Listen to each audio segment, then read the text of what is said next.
మే 27 మంగళవారం చాలా విశేషమైన రోజు. శనైశ్చర జయంతి. ఆ రోజు అమావాస్య, మంగళవారం, కృత్తికా నక్షత్రం. అదే రోజు శనైశ్వరుడి జయంతి. శనైశ్వరుడి జయంతి రోజు ఏంటి విశేషం అంటే,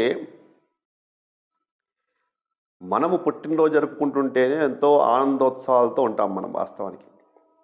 కొత్త బట్టలు కొనుక్కోవడం, ఇవాళ విదేశీ సంస్కృతితో కేకులు కోసుకోవడం, ఇవన్నీ జరుపుకుంటుంటాం. కానీ మొన్న జరిగినటువంటి హనుమత్ జయంతి కానీ, ఇవాళ శనైశ్వర జయంతి కానీ, ఇవి చాలా విశేషమైనటువంటివి. వారికి శనైశ్వరుడికి ఒక పోర్ట్ఫోలియో ఇచ్చారు. చాలామంది అనుకుంటుంటారంటే శని బాధించేవాడు, పీడించేటువంటి వాడు అనుకుంటారు. కానీ సత్ప్రవర్తన కారకుడు శని. మంచి వాక్చాతుర్యాన్ని, లీడర్షిప్ని ఇచ్చేటువంటి వాడు కూడా శని. జీవితంలో ఉన్నత శిఖరాలు అధిరోహించాలన్నా, రాజకీయాలలో లేదా సాఫ్ట్వేర్ రంగంలో పనిచేస్తున్న, ఇతరత్ర ఎక్కడ పనిచేస్తున్నా అక్కడ ప్రథమ స్థానంలో లీడర్షిప్గా ఉంచేటువంటి వాడు శని మాత్రమే.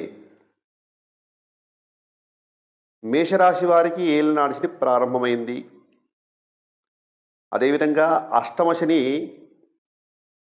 సింహరాశి వారికి, అర్ధాష్టమ శని ధనుస్సు రాశి వారికి, అదేవిధంగా కుంభరాశి వారికి, మీనరాశి వారికి ఏలినాడు శని నడుస్తుంది. ఎప్పుడైతే ఇలాంటి జయంతులు వస్తాయో శనికి కానీ ఈశ్వరుడికి కానీ ఖచ్చితంగా, ఈశ్వరుడికి అయితేనేమో అభిషేకాది కార్యక్రమాలు, అర్చన కార్యక్రమాలు. అదేవిధంగా శనైశ్వరుడికి చాలా ప్రీతికరమైంది తైలాభిషేకం, నువ్వులు పాదాల దగ్గర వేస్తూ అష్టోత్తరాలు చెప్పుకోవడం, నూతన నలుపు వస్త్రాన్ని స్వామివారికి కప్పడం, జిల్లేడు పూలతో అర్చించడం, స్వామివారికి బెల్లం నివేదనగా పెట్టడం. అదేవిధంగా ఆ స్వామివారి యొక్క అనుగ్రహాన్ని పొందాలంటే ఆ రోజు కిలోంబావు బియ్యం, కిలోంబావు నువ్వులు, నల్ల వస్త్రం,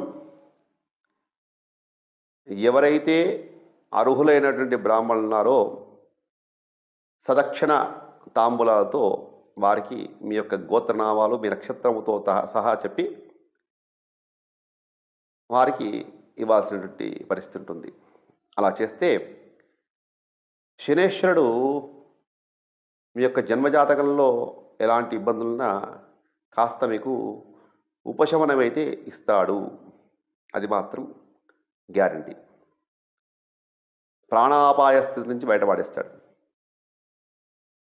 కాబట్టి మిత్రులారా, శనైశ్వరుడు పీడించేటువంటి వాడే కాదు, ఉన్నతమైనటువంటి పరిస్థితుల్లో తీసుకెళ్ళి పెడతాడు.